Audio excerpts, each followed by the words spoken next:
बिस्मिल्लाहिर्रहमानिर्रहीम, अस्सलाम वालेकुम। अच्छा बेटा, अब हम स्टार्ट करेंगे टेस्ट डिस्कशन बायोलॉजी का, जो कि चैप्टर नंबर सेकंड ईयर के फर्स्ट जो 3 चैप्टर है 14, 15 और 16 से। ओके बेटा, पहला एमसीक्यूज है, for TB dash vaccines are usually given to children.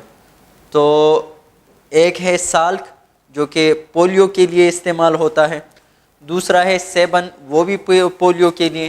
तो बेटा पोलियो के लिए 2 वैक्सीन है, यहाँ पे जो ए और बी गिवन है, तो एक है साल्क और एक है सेबन, तो ये दोनों पोलियो के लिए है। और दूसरा है टेप, तो ये पैरा टाइफाइड के लिए है। और बीसीजी जो है, this is actually use for TB. तो यहाँ पे ऑप्शन जो है वो डी करेक्ट होगा, BCG vaccine which are use for what, TB, and they are given in children. तो बीसीजी के बारे में ये चंद बातें आपने याद रखनी है कि ये यूज होता है टीबी के लिए और दिया जाता है चिल्ड्रंस को, और याद रखना ये लाइव वैक्सीन है। ये तीनों बातें आपने याद रखनी है। क्लियर? ओके, नेक्स्ट है myoglobin contain dash heme part. तो बेटा मायोग्लोबिन क्या है? मायोग्लोबिन, सेकंड जो एमसीक्यूज, मायोग्लोबिन जो है इसमें ये एक ऑक्सीजन कैरी करता है और इसमें एक हीम पार्ट होगा। क्या होगा? एक हीम पार्ट।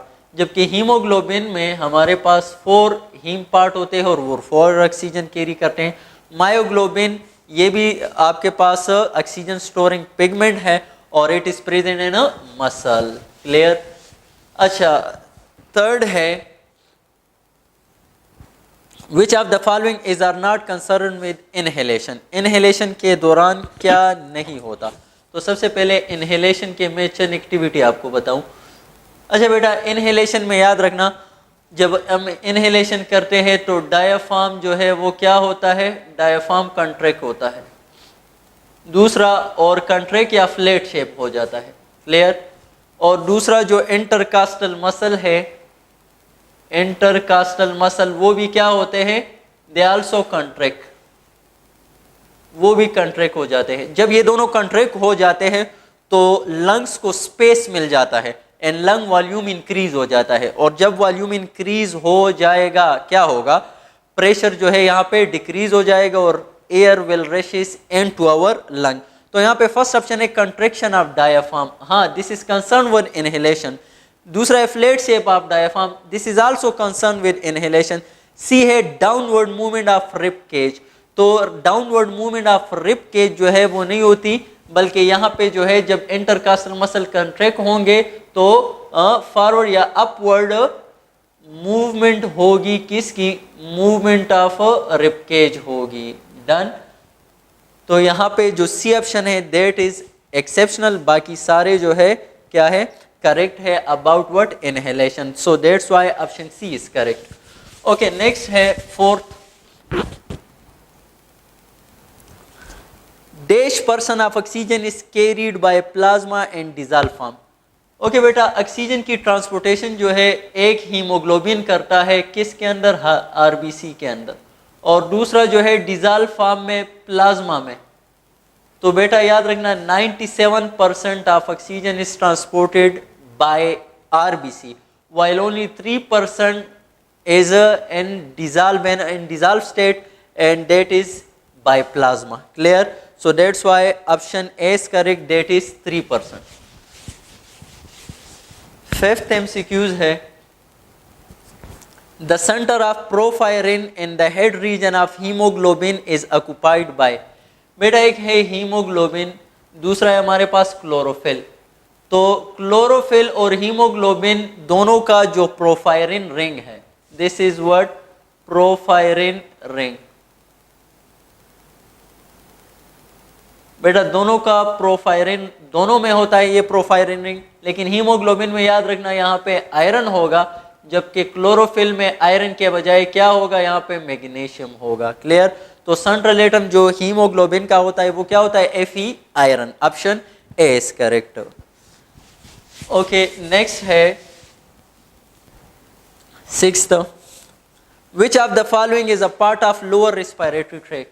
अच्छा बेटा, रिस्पायरेटरी ट्रैक को अगर देखा जाए तो हमारे पास दो है, एक है अपर रिस्पायरेटरी ट्रैक और दूसरा है lower respiratory track.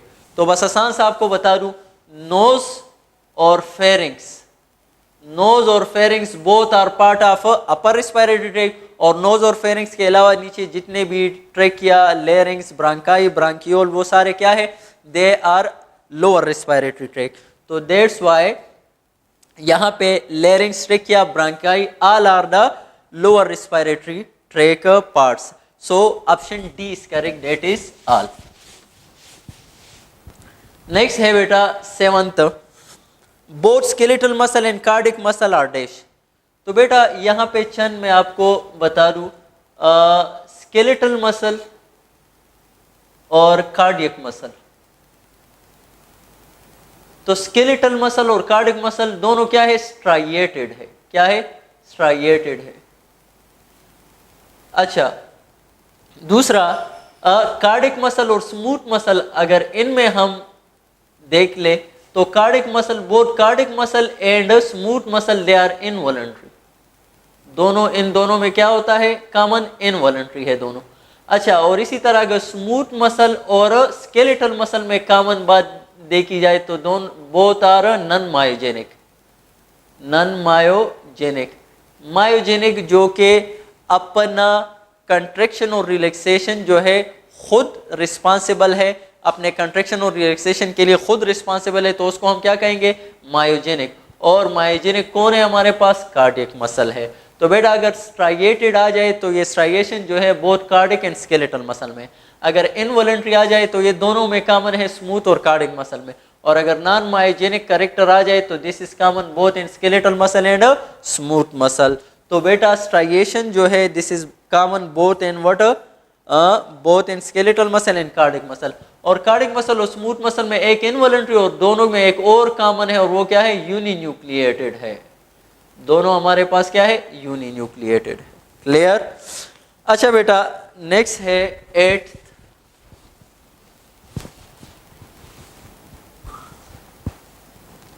After leaving the tissue the venous blood is dash percent saturated with oxygen. अच्छा बेटा, आर्टीरियल ब्लड और यहाँ पे वीनस ब्लड। तो बेटा आर्टीरियल ब्लड जब ऑक्सीजनेशन इसकी हो जाती है तो दे आर 97% जो है यहाँ हमारे पास क्या होती है, सेचुरेशन होती है। लेकिन जब ये टिश्यूज़ में ऑक्सीजन लीव करता है, छोड़ आता है, तो फिर यहाँ पे ये 75% सेचुरेटेड होता है। तो दैट्स वाई ऑप्शन क्या होगा हमारे पास, 75, ए ऑप्शन करेक्ट होगा। ओके नेक्स्ट है 9th, treatment for TB are dash. तो बेटा जब भी आ जाए टीबी, तो टीबी के लिए जो है कौन काजेटिव एजेंट है, माइकोबैक्टीरियम ट्यूबरकुलोसिस। और माइकोबैक्टीरियम ट्यूबरकुलोसिस को किल करने के लिए हम दो किस्म के ट्रीटमेंट जो है मेडिसिन में देते हैं। एक है आइसोनियाजिड, क्लियर, और दूसरा जो है रेफाम्पिन या रेफाम्पिसिन भी कहा जाता है, सही है। तो both these drugs are the treatment for water, they are the treatment for TB. और जो बीसीजी है it's not the treatment, it's the prevention. ये क्या है बेटा, it's the prevention for TB, क्योंकि ये वैक्सीन है, this is use for prevention of TB. So that's why option कौन सा सही होगा, ओनली ए विल करेक्ट। अच्छा नेक्स्ट है बेटा 10th, diaphragm become flat shape during dash. तो अभी बता दिया कि डायफ्राम बिकम कंट्रैक्ट, इनहेलेशन के दौरान क्या होगा, इट विल कंट्रैक्ट। और जब भी कंट्रैक्ट होगा तो ये कंट्रैक्ट स्टेट जो इसका है ये कौन सा है, डायफ्राम जो है कंट्रैक्ट होगा तो इसका शेप क्या होगा, और जब रिलैक्स होगा तो इसका शेप क्या होगा। तो सबसे पहले जब कंट्रैक्ट हो जाता है तो इसका शेप क्या हो जाता है, फ्लैट, और जब ये रिलैक्स होगा तो इसका शेप क्या होगा, तो ये डॉम शेप होगा। अब याद रखना कंट्रैक्शन किस के दौरान होती है, तो इनहेलेशन के दौरान होती है, इनहेलेशन के दौरान। और रिलैक्सेशन किस दौरान होती है, ये एक्सहेलेशन के दौरान होता है, क्लियर। तो ए diaphragm become dam shape in exhalation while flat shape in inhalation. So that's why B option will be correct, that is inhalation. Next है 11th, secondary bronchi. And 11 number MCQs है कि the secondary bronchi, the number of secondary bronchi found in a right lung is dash. अच्छा 11th MCQs है, sorry, secondary bronchi जो होते हैं and secondary bronchi dash is found, sorry, and secondary bronchi dash is found. तो यहाँ पे secondary bronchi पहले क्या होते हैं उसको समझ लेते हैं. सेकेंडरी ब्रांकाई, देखो बेटा ये हमारे पास ट्रेकिया, फिर ट्रेकिया डिवाइड होता है ब्रांकाई में. तो आप सबसे पहले जो ब्रांकाई बनते हैं इसको हम स्टेम ब्रांकाई या प्राइमरी ब्रांकाई कहते हैं. डन. और फिर उसके बाद जो है जो हमारे पास प्राइमरी ब्रांकाई से और ब्रांकाई बनते हैं उसको हम कहते हैं सेकेंडरी ब्रांकाई. क्या कहते हैं? सेकेंडरी. अच्छा अब याद रखना, ट्रेकिया में यहाँ पे सी शेप कार्टिलेज होगा और प्राइमरी ब्रांकाई में भी सी शेप कार्टिलेज होगा, जबकि सेकेंडरी ब्रांकाई में सी शेप कार्टिलेज नहीं, यहाँ पे क्या होगा? यहाँ पे कार्टिलेजिनस प्लेट होगा. So option A is correct, that is cartilaginous plate. Clear बेटा? अच्छा नेक्स्ट है 12th, ventral portion of medulla is dash. अच्छा बेटा मेडुला जो है ये हमारे पास रेस्पिरेटरी सेंटर है, एक इसका वेंट्रल पोर्शन है, एक डार्सल और लेटरल है. तो वेंट्रल पोर्शन जो है ये इंस्पायरेटरी सेंटर है, इंस्पायरेशन को कंट्रोल कर रहा है, जबकि डार्सल और लेटरल सेंटर जो है इट इनहेबिट इंस्पायरेशन और it is the main centre of what? Expiration. Clear हो गया? तो वेंट्रल साइड जो है इंस्पायरेटरी सेंटर है, जबकि डार्सल एंड लेटरल साइड क्या है? एक्सपायरेटरी सेंटर है. अच्छा नेक्स्ट है बेटा 13th, 100 ml of blood contain dash haemoglobin. अच्छा बेटा 100 ml ऑफ ब्लड में हमारे पास जो हीमोग्लोबिन होता है वो 4 ml, 1.34 ml, 1.4 ml या नन. तो बेटा 100 ml ऑफ ब्लड में हमारे पास जो हीमोग्लोबिन होता है कितना होता है? 15 ग्राम्स होता है. कितना होता है? 15 ग्राम्स हीमोग्लोबिन होता है. एंड यहाँ पे ऑप्शन कोई नहीं 15 ग्राम, so that's why D option is correct, that is a none. Okay next है 14th, partial pressure is dash in a what? Arterial blood. अच्छा आर्टीरियल ब्लड में partial pressure of oxygen, sorry partial pressure of oxygen is dash in arterial blood. तो बेटा याद रखना मैंने आपसे कह दिया था कि आर्टीरियल ब्लड एक है और यहाँ पे टिश्यूज आ जाते हैं, फिर वीनस ब्लड आ जाते हैं. तो बेटा पार्शियल प्रेशर ऑफ ऑक्सीजन जो होता है यहाँ पे, तो यहाँ पे पार्शियल प्रेशर ऑफ ऑक्सीजन हमारे पास 95 mm ऑफ Hg होता है. क्लियर? और यहाँ पे जब ये ऑक्सीजन लॉस कर रहे तो पार्शियल प्रेशर डिक्रीज हो जाता है और पार्शियल प्रेशर ऑफ ऑक्सीजन पर यहाँ पे हमारे पास 40 mm ऑफ Hg आ जाता है. क्लियर? ओके नेक्स्ट जो है तो यहाँ पे ऑप्शन हमारे पास करेक्ट होगा A option, that is 95 mm of Hg. Okay next है 15 है one haemocyanin molecule can carry dash molecule of oxygen. अच्छा बेटा हीमोसाइनिन ये हमारे पास रिस्पायरेटरी पिगमेंट है, किस में? मोलस्क में. और मोलस्क में भी फिर कहाँ पे? तो मोलस्क में भी फिर याद रखना कटल फिश में और दूसरा जो है ऑक्टोपस में. क्लियर? और वन हीमोसाइनिन जो है ये हमारे पास तकरीबन याद रखना कि it transport 3 time more oxygen as compare to haemoglobin. तो अब याद रखना वन हीमोग्लोबिन कितना ऑक्सीजन कैरी करता है? वन हीमोग्लोबिन हमारे पास ऑक्सीजन कैरी करता है 4. अब वन हीमोसाइनिन कितना करेगा? 12. सो that's why option A is correct, that is अ 12. तो 12 ऑक्सीजन कैरी करेगा. क्लियर? ओके, नेक्स्ट है 16। Glottis is present inside days. Okay बेटा, एक है ग्लॉटिस और एक है एपिग्लॉटिस, सही। तो बेटा ग्लॉटिस एपिग्लॉटिस क्या है? ये कार्टिलेज है, it is a flap shape cartilage. और ये कार्टिलेज जो है कौन सा कार्टिलेज है? इलास्टिक कार्टिलेज से ये बना होता है, क्लियर। और epiglottis is a cartilage which is responsible for opening and closing of trachea during swallowing and breathing, clear।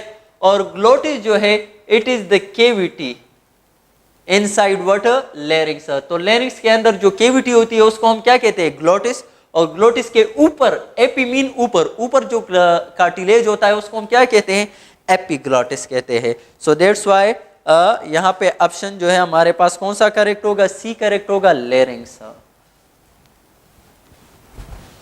Okay, next है 17।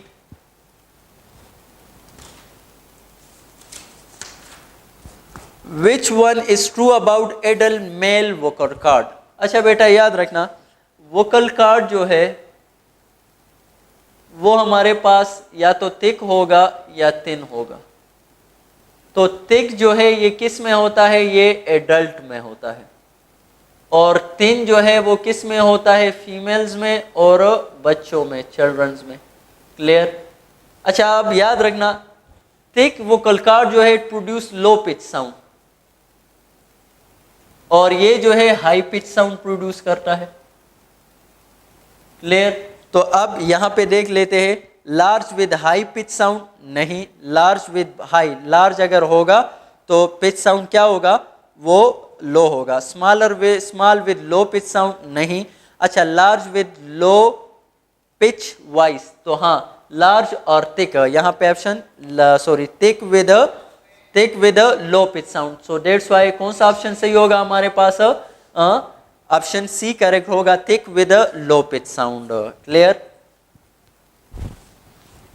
अच्छा नेक्स्ट है 18th। How many secondary bronchi are there in right lung? अच्छा बेटा, secondary bronchi जो right lung में होते हैं कितने होते हैं?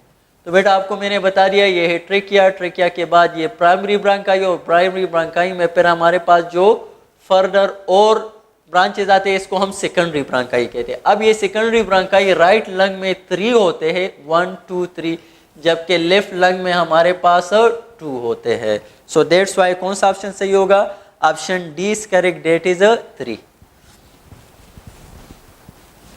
अच्छा नेक्स्ट है 19th। lungs are 19 the type of epithelium found in bronchiole। अच्छा बेटा जब ये एपिथेलियम आ जाए, एपिथेलियम, तो बेटा एक है ciliated cuboidal epithelium, cuboidal epithelium, और एक है बेटा स्क्वाइमस एपिथेलियम जो कि रेस्पिरेटरी सरफेस, रेस्पिरेटरी ट्रैक्ट में से करे।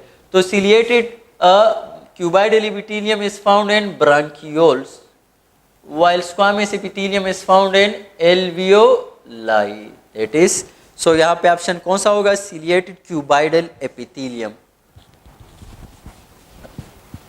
अच्छा नेक्स्ट है बेटा 20th। lungs are protected by dash। तो बेटा lungs जो हमारे पास होते हैं इनके इन गिर प्रोटेक्टिव मेम्ब्रेन होता है, और इस प्रोटेक्टिव मेम्ब्रेन को क्या कहते हैं? प्ल्यूरा कहते हैं। So beta the protective membrane around the lung is called pleura। Protective membrane of kidney is called peritoneum। उसको हम क्या कहते हैं? पेरिटोनियम कहते हैं। Protective membrane around bone is called what? Periosteum। Periosteum। Protective membrane of brain is called what? Meninges। And protective membrane renal peritoneum है, इसको हम अच्छा protective membrane of heart is called pericardium, pericardium. और protective membrane अगर cartilage का आ जाए तो उसको हम कहते हैं पेरिकांड्रियम। क्या कहते हैं? पेरिकांड्रियम। तो ये पेरिकांड्रियम और कार्डियम में फर्क है हमारे पास। अच्छा लंग्स आर प्रोटेक्टेड बाय, अब यहाँ पे एमसीक्यूज की तरफ आते हैं। तो प्लूरा, हाँ प्लूरा भी इसको प्रोटेक्ट करता है, रिपकेज दोनों जो है इसके लिए प्रोटेक्शन है, so that's why both A and B is correct. Okay, next है 21st, that is a cartilage is absent and dash. Cartilage हमारे पास नहीं होते कहाँ पे, तो बेटा ए है ब्रांकाई, ब्रांकाई में हमारे पास कार्टिलेज होते हैं, ब्रांकियोल में कार्टिलेज नहीं होते, लेरिंग्स और ट्रेकिया में भी होते हैं, so that's why option B is correct. अच्छा, नेक्स्ट है 22, by inhaling carbon dioxide rich air the breathing rate will dash। अच्छा बेटा, कार्बन डाइऑक्साइड रिच एयर जब हम इनहेल करेंगे तो क्या होगा, हमारे बॉडी में कार्बन डाइऑक्साइड की कंसंट्रेशन ज़्यादा हो जाएगी, और जब भी कार्बन डाइऑक्साइड की कंसंट्रेशन ज़्यादा होगी तो क्या होगा, इनहेले ब्रीथिंग रेट क्या हो जाएगा, डबल हो जाएगा, डबल मतलब इंक्रीज हो जाएगा। तो यहाँ पे हमारे पास जो है ऑप्शन कौन सा सही होगा, बी करेक्ट होगा, that is increase. Okay, next है 23rd, hyponatremia, hypernatremia is the symptom of dash. तो बेटा असल में हाइपरनेट्रीमिया किसे कहते हैं, hypernatremia mean hyper mean above normal, natremia mean sodium, और मिया जब आ जाए इट्स मीन ब्लड, तो a high level of sodium in the blood is called what, hypernatremia. और ये हाइपरनेट्रीमिया जो है असल में नहीं बल्कि हाइपोनेट्रीमिया, हाइपोनेट्रीमिया जो है वो क्या है, it is one of the complication phase in नमूनिया, और यहाँ पे हाइपरनेट्रीमिया है तो दैट्स व्हाई न टीबी में, न एस्थमा में यह होता है, नमूनिया में, बल्कि नन ऑप्शन यहाँ पे करेक्ट होगा। अच्छा, नेक्स्ट है बेटा 24th, Mycobacterium tuberculosis is dash bacteria. अच्छा, माइकोबैक्टीरियम ट्यूबरक्लोसिस जो कि टीबी काज करता है, तो माइकोबैक्टीरियम ट्यूबरक्लोसिस के बारे में याद रखना, ये हमारे पास ग्राम पॉजिटिव सही, और ये है कैप्सुलेटेड, कैप्सुलेटेड, और बेटा ग्राम पॉजिटिव है, कैप्सुलेटेड है, और ये रॉड शेप है, कोकाई है सही है, कोकस है, और यहाँ पे है gram positive, gram negative, spherical shape, both and C, तो ऑप्शन कौन सा सही होगा, A is correct, gram positive. अच्छा, नेक्स्ट है 25th, CO2 when attached with hemoglobin it is called dash। अच्छा बेटा, हीमोग्लोबिन अगर कार्बन डाइऑक्साइड के साथ अटैच हो जाए तो इसको हम कहते हैं कार्बामाइनो हीमोग्लोबिन, कार्बामाइनो हीमोग्लोबिन, क्लियर। अच्छा, और यही अगर ऑक्सीजन के साथ अटैच हो जाए तो उसको हम ऑक्सी हीमोग्लोबिन कहते हैं, क्लियर। और यही हीमोग्लोबिन अगर कार्बन मोनोऑक्साइड के साथ अटैच हो रहे तो उसको हम कार्बोक्सी हीमोग्लोबिन कहते हैं, क्लियर। और यही अगर H+ के साथ अटैच हो जाए तो उसको हम हीमोग्लोबिनिक एसिड कहते हैं, done. So that's why carbon dioxide when attached with hemoglobin it is called carbamino hemoglobin, that is option C। Next है बेटा 26th, medical device use to study ear is called dash. अच्छा, ear के internal disorder वगैरह को study करने के लिए जो मेडिकल डिवाइस यूज होता है उसको हम ऑटोस्कोप या आरियोस्कोप भी कहते हैं, आरियोस्कोप भी कहते हैं। जो दूसरा है tympanostomy tube, it is use for surgery to insert inside the tympanum. Tympanum जो हमारे पास क्या होता है, एयर ड्रम होता है, वहाँ पे उसको लीकेज करने के लिए जो ट्यूब इस्तेमाल होता है उसको हम क्या कहते हैं सर्जरी के लिए, टेम्पेनास्टोमी ट्यूब या मायरेंगाटमी भी उसको हम कहते हैं। So that's why option A is correct, otoscope. Next है 27th, the longest part of nephron is, तो longest part of nephron is proximal convoluted tubule, that is option A. और अगर आ जाए longest part of the body तो liver, longest part of the what lymphatic system, that is a lymphatic system का longest part हमारे पास spleen and so on इसी तरह. अच्छा next है 28, which of the following is 28, which of the following is hypertonic to their surrounding environment. अच्छा बेटा marine osmoconformer, तो marine osmoconformer तो isotonic है. marine osmoregulator, marine osmoregulator क्या है, वो हाइपोटोनिक है. और फ्रेश वाटर ऑस्मोरेगुलेटर जो है वो हमारे पास क्या है, they are hypertonic. So that's why option C is correct. Next है 29, which of the following is the last structure that urine pass through during its excretion from the body.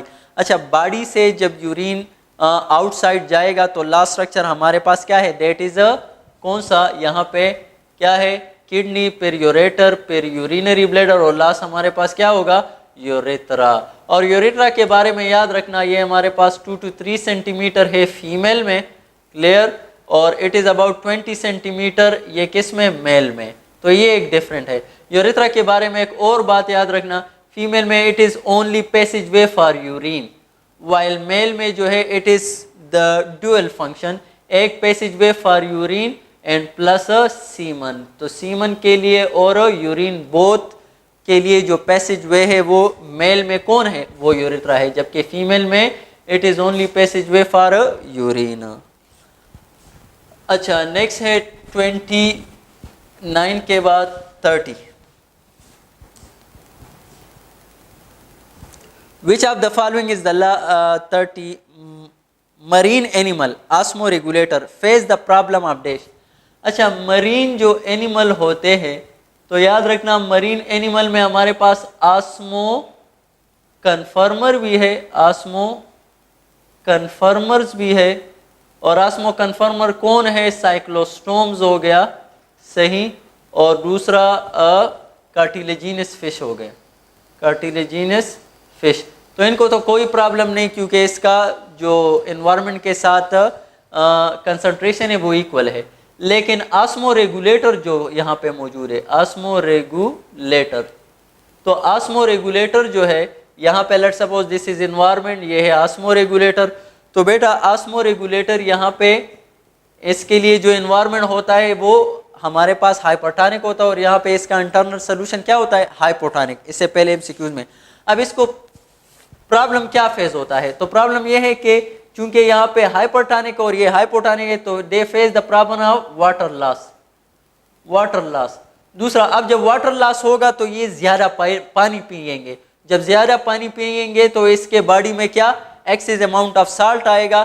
तो excess of salt and water loss both are the problem of what, osmoregulator. अब यहाँ पे देखते हैं कि इसमें कौन से हैं. तो स्वेलिंग नहीं.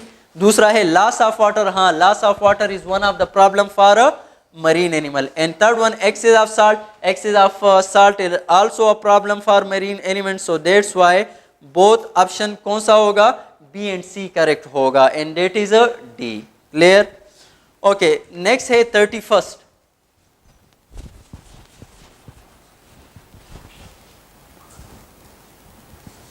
Amphibians are dash. अच्छा बेटा एम्फीबियंस अगर देख ले हम तो एम्फीबियंस हमारे पास जो है ये क्या है, याद रखना है आपने, ये पोइकिलोथर्मिक है, पोइकिलोथर्मिक. और पोइकिलोथर्मिक किसे कहते हैं, all those animals which are unable to maintain its internal temperature, body temperature are called what, poikilothermic. So they are a poikilothermic. और दूसरा बेटा on the basis of heat sources, heat source या तो external होगा या internal होगा. तो अगर एक्सटर्नल हो हीट पर वो ज्यादा डिपेंड करते हैं तो उसको हम एक्टोथर्म कहते हैं, और अगर इंटरनल मेटाबॉलिक हीट पर वो ज्यादा डिपेंड करते हैं तो उसको हम एंडोथर्मिक कहते हैं. तो याद रखने आपने कि amphibian are ectotherm, they are ectotherm, they depend mostly on external heat. So that's why कौन सा option, both B and C will correct, poikilothermic and second one is ectothermic. Okay next है 32nd.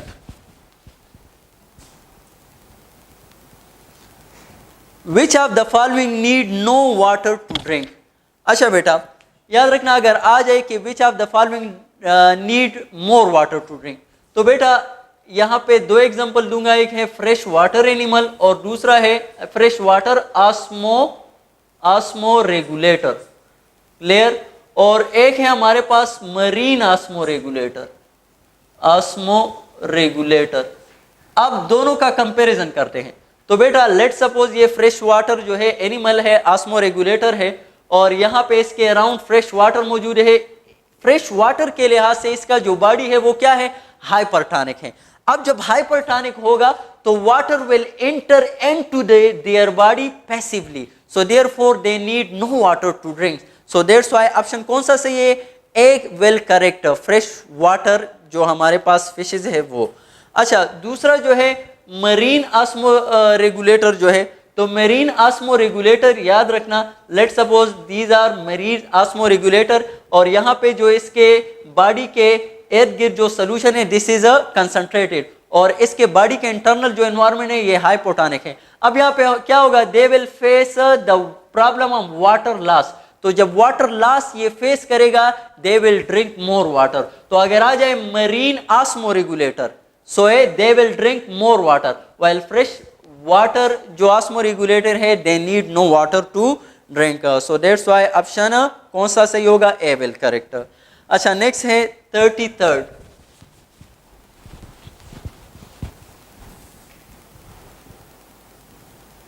Which of the following animal mostly face the problem of swelling. तो बेटा इस MCQs में ये भी clear हो गया कि फ्रेश वाटर एनिमल जो है as they are hypertonic to their external environment, that's why water enter into their body passively, so that's why they face the problem of swelling, and here option B will correct. अच्छा, next है 34th है, if RBCs place in hypotonic solution, let's suppose ये है हमारे पास RBC, सही, और इसको रख दिया गया है कौन से सोल्यूशन में, हाइपोटोनिक सोल्यूशन में। हाइपोटोनिक सोल्यूशन वो है जिसमें इनकी जो इंटरनल बॉडी कंसंट्रेशन जो सोल्यूशन होगा वो कंसंट्रेटेड होगा, और एक्सटर्नली क्या होगा, वो हमारे पास डाइल्यूट होगा। अब डाइल्यूट सोल्यूशन में इसको रखा गया है तो water will enter inside the RBC, और RBC will become what, burst, so that's why RBC have no cell wall, they cannot control the pressure, osmotic pressure, so that's why it become what, burst, and option B is correct. Next है 35th, the artery which enter into the kidney is called dash. Okay बेटा, if this is kidney, तो kidney की तरफ जो artery blood लेकर आती है उसको हम क्या कहते हैं, रीनल आर्टरी। क्या कहते हैं, रीनल आर्टरी। एक और जो अक्सर हम जिक्र करते हैं दैट इज ग्लोमेरुलस। ग्लोमेरुलस यहाँ पे जो ब्लड कैपिलरीज बोमिन कैप्सूल में मौजूद है, तो ग्लोमेरुलस की तरफ जो ब्लड लेकर आते हैं उसको हम एफेरेंट आर्ट्रियोल कहते हैं, और ग्लोमेरुलस से जो वापस लेकर जाते हैं उसको हम एफेरेंट आर्ट्रियोल कहते हैं। तो अब यहाँ पे अगर ऑप्शन देखें तो बेटा फर्स्ट है रीनल आर्टरी, तो renal artery bring blood towards the kidney, और एफेरेंट और इफेरेंट आर्ट्रियोल वो किस्सा है कहाँ पे, वो ग्लोमेरुलस में जिक्र है। सो दैट्स व्हाई कौन सा option, that is a is correct, that is renal artery. Next है 36,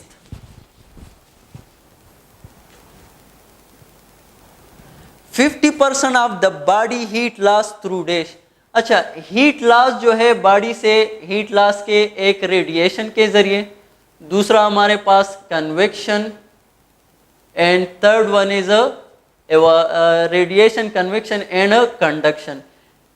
और इन तीनों में 50% ऑफ द हीट लॉस जो होता है वो किसके जरिए, रेडिएशन के जरिए होता है। So that's why option C is correct, that is radiation. अच्छा, नेक्स्ट है 37,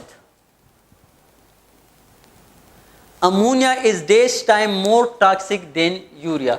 अच्छा बेटा, मेटाबॉलिक वेस्ट अगर हम देखें तो अगर प्रोटीन है हमारे पास फूड, तो इनके जो मेटाबॉलिक वेस्ट बनेंगे वो प्राइमरी मेटाबॉलिक वेस्ट हमारे पास क्या बनता है, अमोनिया बनता है। क्लियर। अच्छा, फिर अमोनिया को बाज जो है, बाज एक्सक्रीट करते हैं अमोनिया को, या इसमें हमारे पास बाज एनिमल एक्सक्रीट करते हैं यूरिया, और बास एनिमल एक्सक्रीट करते हैं यूरिक एसिड। सही। अच्छा, अब हमारे पास जो मेटाबॉलिक वेस्ट जो प्रोटीन के ब्रेकडाउन के नतीजे में आते हैं वो है या तो अमोनिया या यूरिया या यूरिक एसिड। अब याद रखना 1 ग्राम अमोनिया को लिस्ट टॉक्सिक बनाने के लिए 500 ml वाटर रिक्वायर्ड होता है, और इसी तरह 1 ग्राम यूरिया को लिस्ट टॉक्सिक बनाने के लिए कितना 50 ml वाटर रिक्वायर्ड होता है, जबकि 1 ग्राम यूरिक एसिड को लिस्ट टॉक्सिक बनाने के लिए 1 ml वाटर रिक्वायर्ड होता है।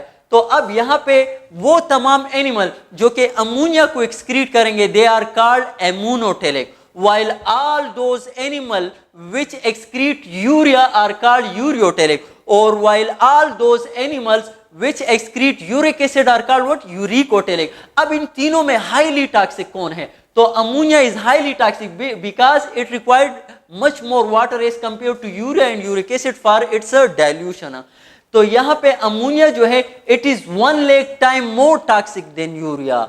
और यू भी कह सकते हो कि यूरिया इन 1 lakh time less toxic than ammonia.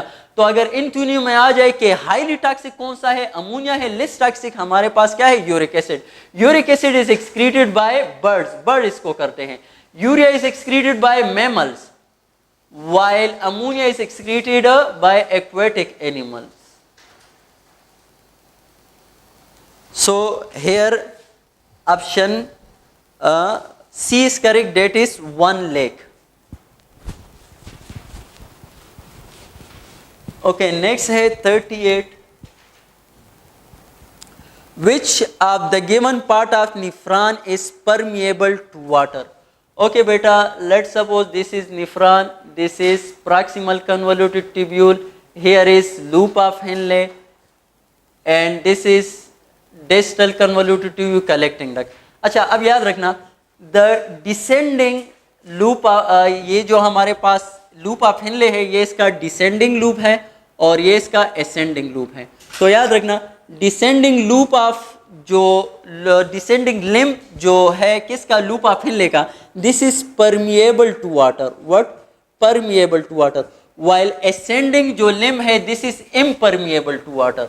तो अब यहाँ पे एक और एमसीक्यूज भी आ सकता है कि urine and the descending limb of the loop of Henle will be dash. तो यहाँ पे हमारे पास क्या होंगे, जब वाटर रीअब्सॉर्ब हो जाएगा तो यहाँ पे हमारे पास यूरिन क्या होगा, कंसंट्रेटेड होगा, जबकि असेंडिंग लूप ऑफ हिनले में यहाँ पे चूंकि वाटर एब्सॉर्ब नहीं होता, so that's why urine will be dilute.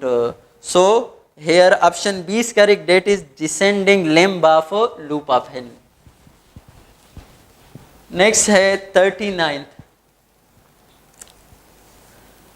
If heart pump 10 ml of blood with each beat, the kidney will receive dash ml of the blood per minute और heart beat per minute if 70। अच्छा बेटा, यहाँ पे दो तीन बातें हैं।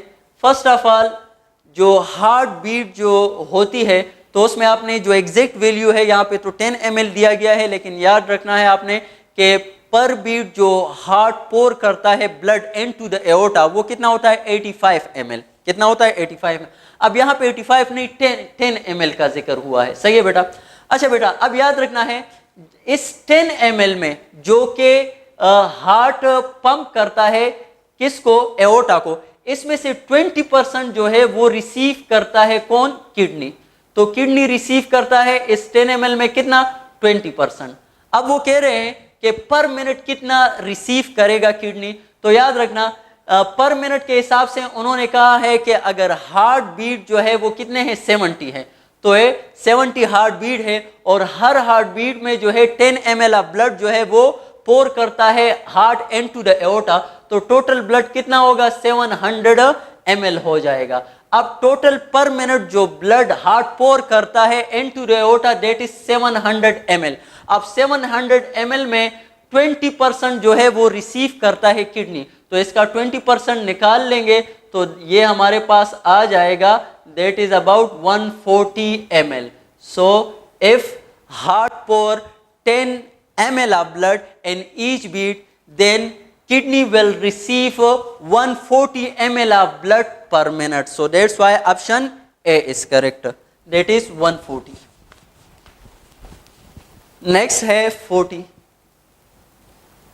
Blood from glomerulus enter into the proximal part must cross dash layer. अच्छा बेटा, निफ्रान को अगर देखा जाए तो सबसे पहले निफ्रान में हमारे पास यहाँ पे ब्लड जो एंटर होता है, प्रेशर फिल्ट्रेशन यहाँ पे होती है. क्या होता है? Pressure filtration. और प्रेशर फिल्ट्रेशन जब यहाँ पे ग्लोमेरुलस में होता है तो यहाँ पे जो फिल्ट्रेट हमारे पास बनता है उसको हम ग्लोमेरुलर फिल्ट्रेट कहते हैं. क्या कहते हैं? Glomerular filtrate. अब ये ग्लोमेरुलर फिल्ट्रेट ग्लोमेरुलस से प्रॉक्सिमल कन्वोल्यूटेड ट्यूब्यूल तक जब आता है तो ये 3 लेयर पास करेगा. तो पहले तो आपने याद करने के द नंबर ऑफ लेयर इसमें कितने होंगे, तो वो 3 लेयर्स होंगे. कितने होंगे? 3 लेयर्स. अच्छा, फिर वो 3 लेयर उसके नाम, तो सबसे पहला जो इसमें होगा वो हमारे पास endothelium of capillary, endothelium of glomerulus capillary. दूसरा हमारे पास होगा बेसमेंट मेम्ब्रेन ऑफ कैपिलरी. और तीसरा हमारे पास होगा endothelial of Bowman capsule. Okay बेटा, तो अब these are the 3 membrane from which the glomerular filtrate pass and enter into the proximal convoluted tubule. तो ये 3 मेम्ब्रेन. अब इन तीनों में एक और आपने याद रखना है कि इनमें कौन सा जो है वो क्या है? लिस परमिएबल है. तो that is a basement membrane. Basement membrane is a less permeable and out of these 3. So that's why option C is correct. That is 3. Next है 41. Dash portion of glomerular filtrate is reabsorbed in proximal convoluted tubule. अच्छा बेटा, जब reabsorption की बात आएगी तो बेटा most of the reabsorption occur in proximal convoluted tubule. Proximal convoluted tubule में ये रीएब्जॉर्प्शन ज्यादा क्यों होता है? तो उसके लिए भी 2 वजूहात है. पहला ये कि इसमें हमारे पास क्या होता है? स्पेशल एपिथेलियल सेल्स होते हैं और उनके पास क्या होता है? माइक्रोवेलाई होते हैं. And microvilli increase the surface area. और याद रखना, एब्जॉर्प्शन के लिए हमारे पास जो जरूरी चीज है वो क्या है? Surface area. जितना लार्ज होगा तो उतना एब्जॉर्प्शन हमारे पास ज्यादा होगा. तो यहाँ पे सरफेस एरिया जो है वो ज्यादा है. So that's why most of the reabsorption proximal convoluted tubule में होती है. अब most of the proximal convoluted tubule में मोस्ट ऑफ द रीएब्जॉर्प्शन से मुराद क्या है? तो 80% ऑफ द ग्लोमेरुलस फिल्ट्रेट जो है, glomerular filtrate, they are reabsorbed in a proximal convoluted tubule. And proximal convoluted, you know, it is the longest part of the nephron. Okay, next है 42.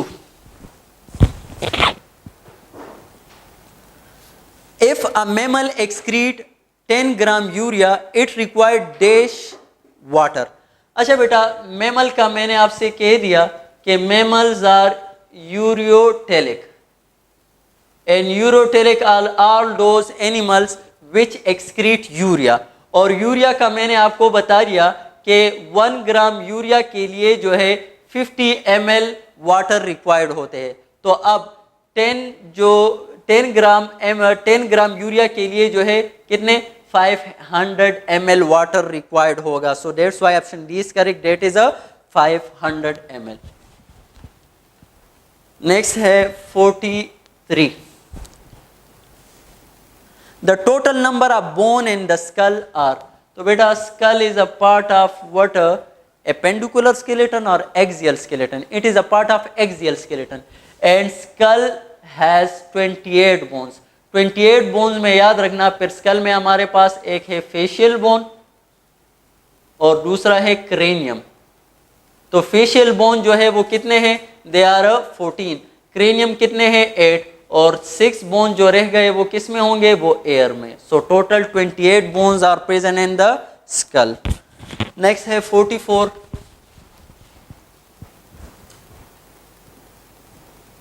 विच of the following is are lower respiratory tract disorder.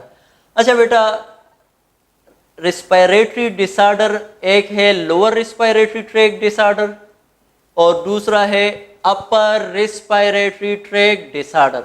बस आसान सा आपको इसके example दूं lower respiratory tract disorder की। एक है otitis media. Otitis media is the inflammation of middle ear, it is also a lower respiratory tract disorder. और दूसरा है sinusitis, it is also inflammation of sinuses. So both otitis media and sinusitis are the upper respiratory tract disorder, and lower respiratory disorder include what? Bronchitis, asthma, pneumonia,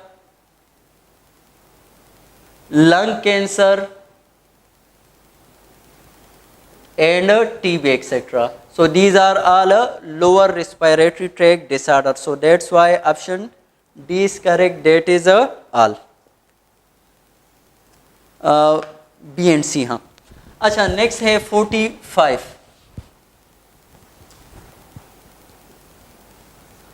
Eustachian tube is dash in children. अच्छा बेटा, Eustachian tube क्या होता है? पहले Eustachian tube जो होता है, it connect the middle ear with nasopharynx. ये nasopharynx और middle ear को क्या करता है? कनेक्ट करता है. Let's suppose this is ear, here is a ear canal and this is eardrum और tympanum, और फिर इसके साथ हमारे पास यहाँ पे स्मॉल बोन्स होते हैं और यहाँ पे आ जाता है यूस्टिशियन ट्यूब. तो याद रखना, अगर यहाँ पे मैं ड्रा करूँ कोई डर, तो फॉर एग्जांपल ये है हमारे पास आई और यहाँ पे जो है नोज और यहाँ पे दूसरा आई आ जाता है. Clear?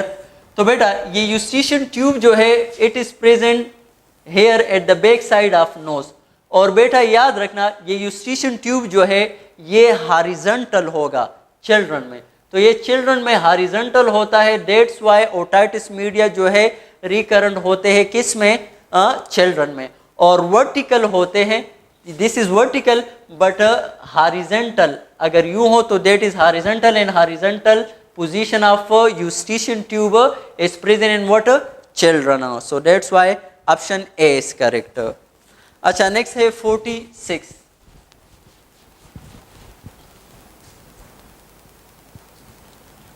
Goose bumps produce when body is dash. अच्छा, गूज बम्प या इसको हम कहते हैं गूज pimples.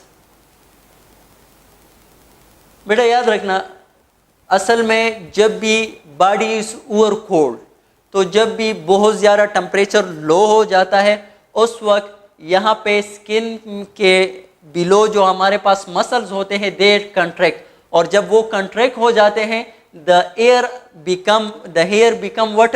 Erect. And when they erect, यहाँ पे फिर क्या आ जाता है? एयर आ जाता है. and air is best insulator. क्या है? इंसुलेटर है. तो यहाँ पे हीट लॉस जो है वो क्या हो जाती है? कम हो जाती है. तो गूज बम जो है वो कब प्रोड्यूस होंगे? when body is over cold. अच्छा, नेक्स्ट है हमारे पास 47. Antipyretic drug are use for dash. तो बेटा एंटीपायरेटिक जो ड्रग्स होते हैं they are use against pyrexia या फीवर. और बेटा याद रखना, ये जो है इम्यून रिस्पांस को क्या करते हैं? ये लो करते हैं. So that's why option A is correct, that is fever. 48. Which of the following are ectothermic? मैंने कहा था कि हीट सोर्स या तो एक्सटर्नल होगा या इंटरनल होगा. तो वो तमाम एनिमल जो कि एक्सटर्नल हीट सोर्स पर डिपेंड करते हैं उसको हम एक्टोथर्म कहते हैं. और वो तमाम एनिमल जो कि इंटरनल हीट पर डिपेंड करते हैं एंडोथर्म कहते हैं. क्या? एंडोथर्मिक एनिमल इसको हम कहते हैं. तो एक्टोथर्मिक एनिमल की एग्जांपल अगर आपको दूं बेटा, तो इसमें एम्फीबियन, रेप्टाइल्स और इसी तरह जो है फिश, ये हमारे पास वर्टिब्रेट में, और इसी तरह इनवर्टिब्रेट भी आ जाते हैं. क्लियर? और एंडोथर्म की एग्जांपल जो है वो हमारे पास मैमल्स और बर्ड्स आ जाते हैं, और साथ में पोलर बेयर भी आ जाता है, और साथ में फ्लाइंग इंसेक्ट भी आ जाते हैं, और सही polar bear and flying insect. So that's why option which of the following are ectotherm, तो इसमें एक्टोथर्म कोई भी birds, polar bear, flying insect ये सारे क्या है, एंडोथर्मिक है। ऑप्शन डी करेक्ट होगा, that is none. Okay, next है बेटा 49th, which one produce long term heat effect. अच्छा बेटा, हमारे बॉडी में जो हीट प्रोड्यूस होता है, एक शेवरिंग होता है, शेवरिंग के जरिए, और एक नॉन शेवरिंग। तो ये शेवरिंग जो है for a very short time, लेकिन नॉन शेवरिंग जो मेटाबॉलिक एक्टिविटी से होता है। फिर वो भी एक है एड्रेनलिन, और एक थायरक्सिन। तो एड्रेनलिन जो है ये शॉर्ट टर्म हीट प्रोड्यूस करता है, जबकि थायरक्सिन जो है ये लॉन्ग टर्म हीट प्रोड्यूस करता है। Clear? So that's why which option A is correct, that is thyroxine. अच्छा, नेक्स्ट है 50, cystitis is the infection in dash. तो बेटा एक इन्फेक्शन अगर आ जाए, तो इन्फेक्शन अगर किडनी का हो तो उसको हम कहते हैं पाइलोनेफ्राइटिस, पाइलोनेफ्राइटिस। और इन्फेक्शन अगर किसका हो, अगर यूरिनरी ब्लैडर का हो, यूरिनरी ब्लैडर का हो, तो इसको हम कहते हैं सिस्टाइटिस। और अगर इन्फ्लेमेशन जो है, इन्फेक्शन जो है यूरेथ्रा का हो, तो फिर उसको हम कहते हैं यूरेथराइटिस। क्या कहते हैं? यूरेथराइटिस। ओके, नेक्स्ट है 51। तो यहाँ पे ऑप्शन कौन सा है 50 में? यूरिनरी ब्लैडर का। अच्छा, 51 है aldosterone control the metabolism of dash. अच्छा बेटा, जब भी आ जाए अल्डोस्टेरॉन, और अगर आ जाए मेटाबॉलिज्म, कंट्रोल मेटाबॉलिज्म, तो फिर आएगा बेटा सिर्फ सोडियम। लेकिन अगर अल्डोस्टेरॉन आ जाए और रीएब्जॉर्प्शन का लफ्ज इसके साथ आ जाए, तो फिर आपने दो बातें याद रखनी है, फिर सोडियम रीएब्जॉर्प्शन और प्लस वाटर भी, क्योंकि सोडियम अकेला तो नहीं आएगा, वाटर में डिजॉल्व फॉर्म में आएगा। सो दैट्स व्हाई कौन सा फिर होगा, अगर रीएब्जॉर्प्शन लफ्ज आ जाए तो फिर बोथ करेक्ट होता है, और अगर सिर्फ मेटाबॉलिज्म आ जाए तो फिर सोडियम करेक्ट है। अच्छा, नेक्स्ट है हमारे पास 52, gradual loss of kidney function is called dash. अच्छा बेटा, रीनल फेलियर हमारे पास दो किस्म का होता है, एक acute renal failure, acute renal failure, और दूसरा है क्रोनिक किडनी फेलियर। तो gradual loss of kidney function is called acute kidney failure, while sudden loss of kidney function is called acute kidney failure, while gradual loss of kidney function is called what? Chronic kidney failure। और इसके causes बताओ acute के, तो acute के causes हमारे पास antibiotics है, acute के काजेज हमारे पास ब्लड क्लॉट है, एक्यूट के काजेज हमारे पास हाई कोलेस्ट्रॉल लेवल है, और क्रोनिक के एग्जांपल पेन किलर वगैरह, पेन किलर, और इसी तरह diabetes etcetera. These are the causes of what? Chronic. तो अब यहाँ पे 52 में हमारे पास ग्रेजुअल लॉस जो है वो किसका है? क्रोनिक किडनी फेलियर का है। अच्छा, नेक्स्ट है 53, infectious stone in kidney is dash person. अच्छा बेटा, किडनी स्टोन की जब बात आ जाए तो एक हमारे पास है कैल्शियम स्टोन, और कैल्शियम स्टोन कितना है? तो डेट इज 70%।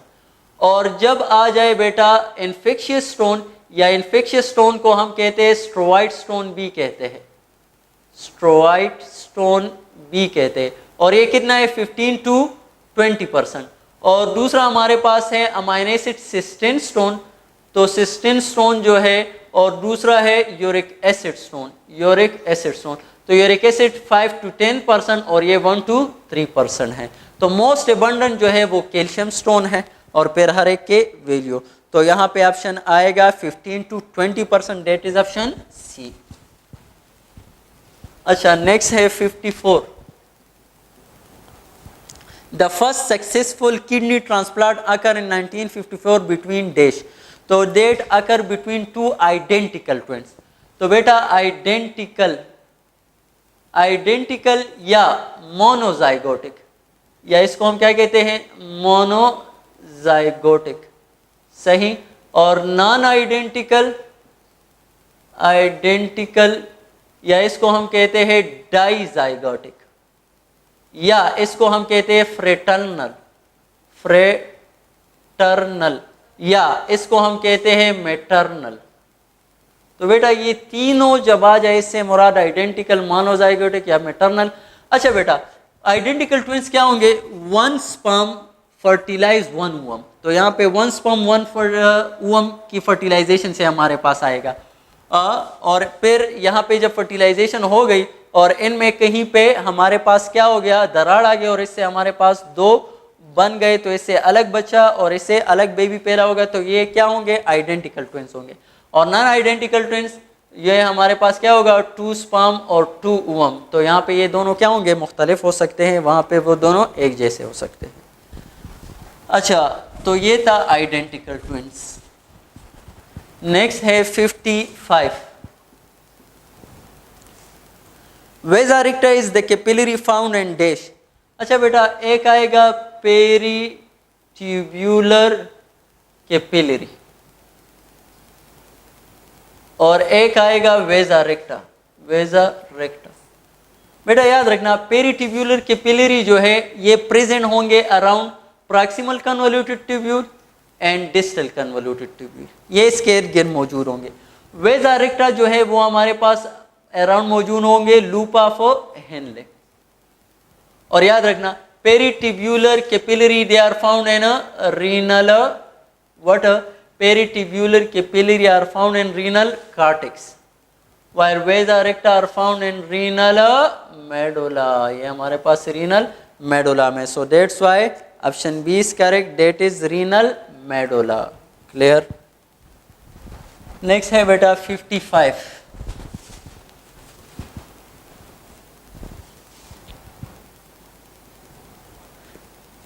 हो गया। 56, the number of coxal bone in human body are dash. अच्छा बेटा जो हिप बोन है कौन कौन से, इलियम, इशियम और pubis, these three fuse and they form one bone which is called what, coxal bone. तो एक कॉक्सल बोन एक साइड पे दूसरा दूसरे साइड पे, तो टोटल कितने हो गए, 2 हो गए। Option A is correct, that is 2। अच्छा नेक्स्ट है 57,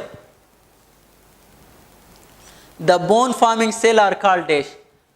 तो बेटा एक आएगा बोन फॉर्मिंग सेल, एक है ऑस्टियोब्लास्ट, तो ये क्या है, bone forming cell, bone forming cells. एक है हमारे पास ऑस्टियोक्लास्ट और इसको हम कहते हैं बोन डिजॉल्विंग सेल, और एक ऑस्टियोसाइट्स। तो बेटा व्हेन दे मैच्योर, ये मैच्योर बोन सेल्स है, दे फॉर्म व्हाट, ऑस्टियोसाइट्स। अच्छा नेक्स्ट है बेटा बोन डिजॉल्विंग फॉर्मिंग सेल, हमारे पास ऑस्टियोब्लास्ट पर करेक्ट है। अच्छा नेक्स्ट है 58, bone is surrounded by A membrane called dash. तो बोन जो सराउंड होता है मेम्ब्रेन उसको हम क्या कहते हैं, पेरियास्टियम। इससे पहले जिक्र हो गया, डी ऑप्शन करेक्ट। 59 है the colour of bone marrow is dash. तो बोन मैरो जहाँ पे हमारे पास स्टेम सेल्स मौजूद होते हैं, let's suppose this is bone, तो बोन के अंदर हमारे पास क्या होता है, बोन मैरो होता है। और ये बोन मैरो याद रखना ये रेड भी हो सकता है और ये येलो भी हो सकता है। स्टार्ट में रेड होता है फिर बाद में कन्वर्ट हो जाता है किस में, येलो में। अच्छा नेक्स्ट है 60,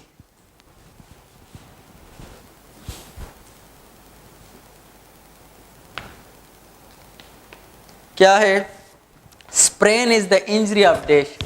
अच्छा बेटा एक है टेंडन और एक है लेगामेंट। क्लियर।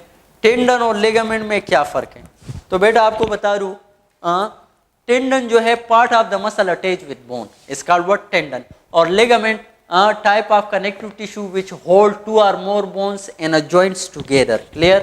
तो बेटा टेंडन याद रखना, अगर इसके इंजरी को हम कहते हैं injury of tendon is called what? Strain, और injury of ligament is called sprain, उसको हम क्या कहते हैं? स्प्रेन। तो यहाँ पे कौन सा ऑप्शन होगा?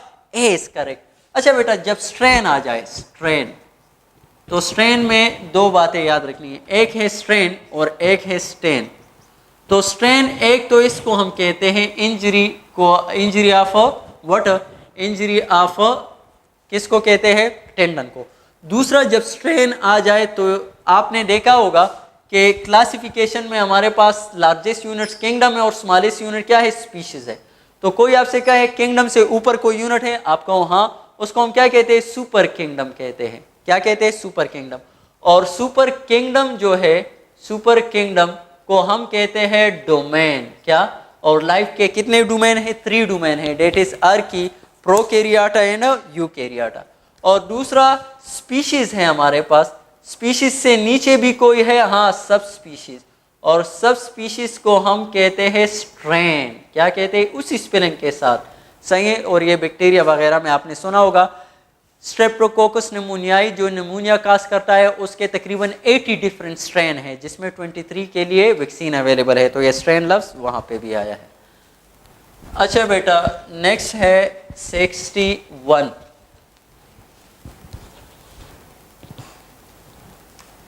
Bicep muscle are attached to humerus by dash. तो अभी आपको बता दिया कौन सा होगा? Muscle attach with bone is called what? Tendon. तो यहाँ पे कौन सा ऑप्शन? ए इज करेक्ट होगा। 62 and skeletal muscle calcium facilitate contraction by binding to dash. अच्छा बेटा स्केलेटल मसल में जो कंट्रैक्शन होती है, तो ये कैल्शियम किसके साथ अटैच होता है? तो ये थिन फिलामेंट के साथ अटैच होता है, थिन फिलामेंट। लेकिन थिन फिलामेंट में भी याद रखना फिर 3 है, एक्टिन और ट्रोपोमायोसिन और तीसरा है ट्रोपोनिन। ट्रोपोनिन। तो बेटा कैल्शियम अटैच विथ ट्रोपोनिन, और जब ये ट्रोपोनिन के साथ अटैच हो जाता है, it expose the myosin binding sites. So that's why C option correct होगा, दैट इज ट्रोपोनिन। अच्छा नेक्स्ट है 62। Which of the following disorder is also called spinal osteoarthritis? तो spinal osteoarthritis हम किसको कहते हैं? स्पॉन्डिलोसिस को कहते हैं, डेट इज ऑप्शन सी। अच्छा नेक्स्ट है 63। हाँ 63 हो गया, 63 हो गया। नेक्स्ट है 64। Collagen type 1 is found in dash. अच्छा बेटा जब भी कोलेजन आ जाए, तो कोलेजन एक है टाइप 1 और एक है टाइप 2। तो type 1 is present in bone, while type 2 is present in cartilage. Clear? तो यहां पे ऑप्शन कौन सा होगा? Bone is correct. अच्छा नेक्स्ट है 65। Bone contain dash percent of organic portion. अच्छा बोन की अगर कंपोजिशन देखी जाए, तो बोन में हमारे पास 70% और 30%। तो 70% इसमें कैल्शियम होता है, कैल्शियम साल्ट वगैरह, और 30% इसका ये इनऑर्गेनिक पार्ट हो गया। कौन सा? Inorganic part. और जो ऑर्गेनिक पार्ट है वो बना होता है कोलाजिन प्लस ग्लाइकोप्रोटीन से। Clear? So that's why 30% correct होगा, and that is option A. अच्छा नेक्स्ट है 66। Which of the following cell are uninucleated? तो A smooth muscle cell, skeletal muscle cell, osteoclast, both B and C. तो बेटा skeletal muscle, और अगर आ जाए मल्टी न्यूक्लिएटेड, मल्टी न्यूक्लिएटेड, तो आपके बुक में ये 2 एग्जांपल है, एक है स्केलेटल मसल, स्केलेटल मसल्स, और दूसरा ऑस्टियोक्लास्ट। तो both osteoclast and skeletal muscle are multi nucleated, smooth muscle is uninucleated. Option A is correct. Next है बेटा 67। And sarcomere Z line dissect dash. अच्छा बेटा let suppose this is sarcomere. Clear? तो ये हमारे पास sarcomere. Sarcomere is the distance between 2 Z line. अच्छा बेटा, अब याद रखना है सार्कोमेयर में हमारे पास अगर देखा जाए तो बेटा ये जो पोर्शन है यहाँ से यहाँ तक, इसको हम कहते हैं ए बैंड। और इसी तरह अगर यहाँ पे इस यहाँ से यहाँ तक पोर्शन, इसको हम कहते हैं आई बैंड। तो ए बैंड को दरमियान में जो डाइसेक्ट करता है ये एम लाइन होता है। कौन सा होता है? M line. और आई बैंड को जो दरमियान में डाइसेक्ट करता है ये कौन होता है? ये जेड लाइन होता है। सही। तो यहाँ पे कौन सा ऑप्शन करेक्ट होगा? That is a I band, के आई बैंड को डाइसेक्ट करता है कौन? Z line. ओके। दूसरा बेटा 68,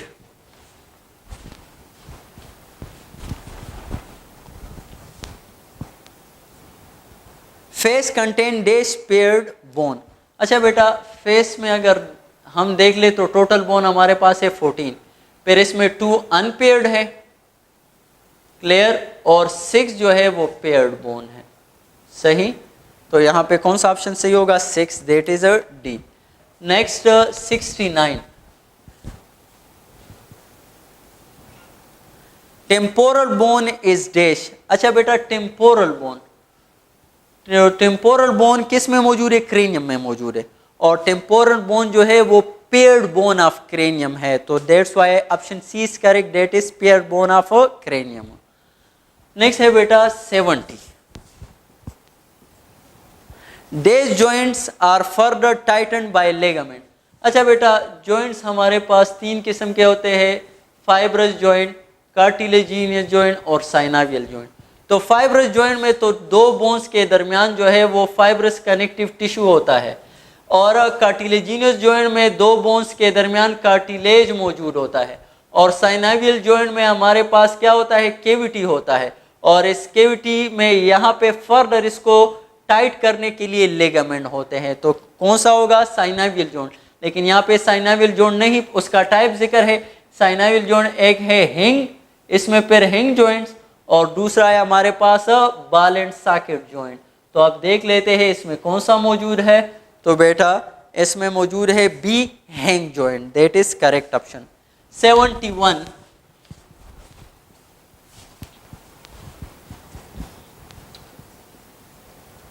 during contraction of muscle dash disappear.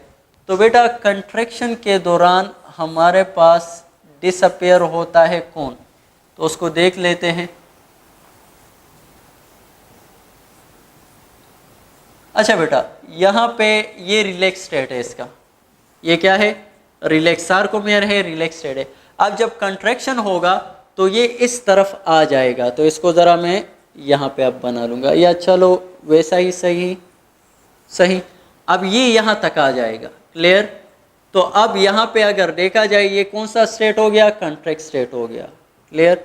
तो कंट्रैक्ट स्टेट में अब अगर देखा जाए तो यहाँ पे हमारे पास यहाँ पे भी इसी तरह ये सारी रीजन आ जाएंगे।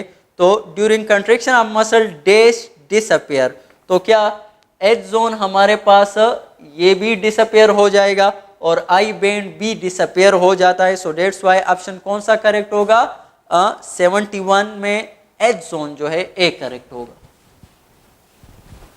अच्छा, नेक्स्ट है 72, टेटिनस इज काज्ड बाय डैश। अच्छा बेटा, एक है टेटिनस और एक है टेटिनी, टेटेनी। तो बेटा tetanus is caused by Clostridium tetani bacteria है, और tetany is caused by low calcium level. तो बेटा इसमें टेटिनस इज काज्ड बाय, तो टेटिनस हमारे पास hypocalcemia bacteria, both and B या नन। तो बेटा that is caused by low calcium level and that is hypocalcemia is correct. Okay, next है 73, number of vertebrae and vertebral column is dash. Vertebral column में अगर आ जाए total number of vertebrae तो 33 है, लेकिन अगर बोन आ जाए तो फिर 26 होंगे, क्योंकि यहाँ पे क्या हो जाता है? सेक्रम, जिसमें कितने हैं? 5 वर्टिब्री है, ये फ्यूज होके 1 बोन बना लेते हैं, और इसी तरह जो है कोकीजियल वर्टिब्री, कोकीजियल जो कि 4 है, ये भी हमारे पास फ्यूज होके 1 बना लेते हैं, तो 1 ये हो गया, 1 ये हो गया, और 12 थोरेसिक हो गए, 7 सर्विकल हो गए, और 5 लंबर हो गए। तो 5 और 7 12, 14 और ये 16, तो टोटल बोन 26, वर्टिब्री 33। तो ऑप्शन डी इज करेक्ट। अच्छा, नेक्स्ट है 74। विच of the following is unpaired bone of cranium. तो बेटा क्रेनियम में जो अनपेयर्ड बोन है, हाइयाइड बोन, वो क्रेनियम का बोन ही नहीं, वूमर भी क्रेनियम का नहीं, ऑसिपिटल। तो ऑसिपिटल अनपेयर्ड बोन है क्रेनियम का, टेम्पोरल पेयर्ड बोन है क्रेनियम का। अच्छा, नेक्स्ट है 75। Streptococcus निमोनियाई is dash. स्ट्रेप्टोकोकस निमोनियाई, तो ये हमारे पास याद रखना ग्राम पॉजिटिव है, क्लियर, कैप्सुलेटेड है और रॉड शेप। सही, तो बेटा gram positive, capsulated and sorry दूसरा हमारे कोकस जब भी आ जाएगा, हाँ रॉड आएगा। सही है, और बेसिलाई ये स्फेरिकल शेप है, सॉरी क्या है, स्फेरिकल है, और दूसरा नॉन मोटाइल है। क्या है, नॉन मोटाइल। तो बेटा ये चारों बातें आपने याद रखनी है स्ट्रेप्टोकोकस के बारे में, gram positive, capsulated, spherical and non motile. यहाँ पे क्या ऑप्शन होगा, ऑल। अच्छा, नेक्स्ट है 74, 76, that is floating ribs are not attached with dash. अच्छा बेटा, let suppose this is sternum और इसके पीछे वर्टिब्रल कॉलम है, तो फ्लोटिंग रिब वो है जो कि किसके साथ नहीं अटैच होते, स्टर्नम के साथ। पहले जो डायरेक्टली अटैच होते हैं 7 ट्रू रिब्स, या फिर उसके बाद फॉल्स रिब्स होते हैं 3, और फिर 2 रिब्स जो है बिल्कुल अटैच ही नहीं होते स्टर्नम के साथ, तो उसको हम क्या कहते हैं, फ्लोटिंग रिब्स कहते हैं। तो floating rib are attach with vertebral column while not attached with a sternum, so that's why option B is correct। अच्छा, नेक्स्ट है 77। Fresh water animal are dash. तो फ्रेश वाटर एनिमल क्या होते हैं, osmoregulator होते हैं। Option A is correct. Next है बेटा 78। Which of the following is are the cause of acute renal failure. अभी बता दिया, तो बेटा पेनकिलर जो है ये काज है क्रोनिक रीनल फेलियर का, एंटीबायोटिक और अल्कोहल दोनों एक्यूट किडनी फेलियर का काज है। दो that's why option both B and C is correct. Next है बेटा 79। Treatment for removal of staghorn stone is dash. तो बेटा जब किडनी स्टोन आ जाए तो याद रखना, अगर वो हमारे पास है कितना 0.15 सेंटीमीटर है, तो ये स्पॉन्टेनियसली खुद जो है क्या हो जाता है, रिमूव हो जाता है। और अगर 1 सेंटीमीटर है या लार्ज है तो उसके लिए फिर हम क्या करते हैं, PCNL लार्ज स्टोन के लिए, और स्मॉल स्टोन के लिए ESWL electric shock, extra corporeal shock, wave lithotripsy करते हैं स्मॉल के लिए। और जब वो स्टोन जिसको तोड़ ना सका, कौन, ESW, तो उसके लिए फिर PCNL परक्यूटेनियस निफ्लोरेटोट्रिप्सी जो है वो यूज करते हैं।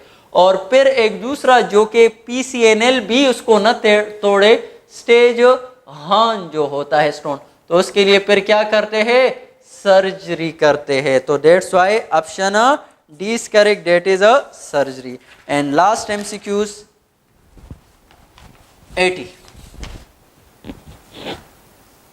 80 है कि which of the following is the function of haemoglobin. तो इनमें से कौन सा हीमोग्लोबिन का फंक्शन है। तो बेटा जब भी आ जाए हीमोग्लोबिन तो ये ऑक्सीजन ट्रांसपोर्ट भी करता है, कार्बन डाइऑक्साइड ट्रांसपोर्ट भी करता है, और जब pH ज़्यादा हो जाए तो उसको भी मेंटेन करता है, एक्ट एज अ बफर। तो ये all these are the function of haemoglobin. Thank you so much.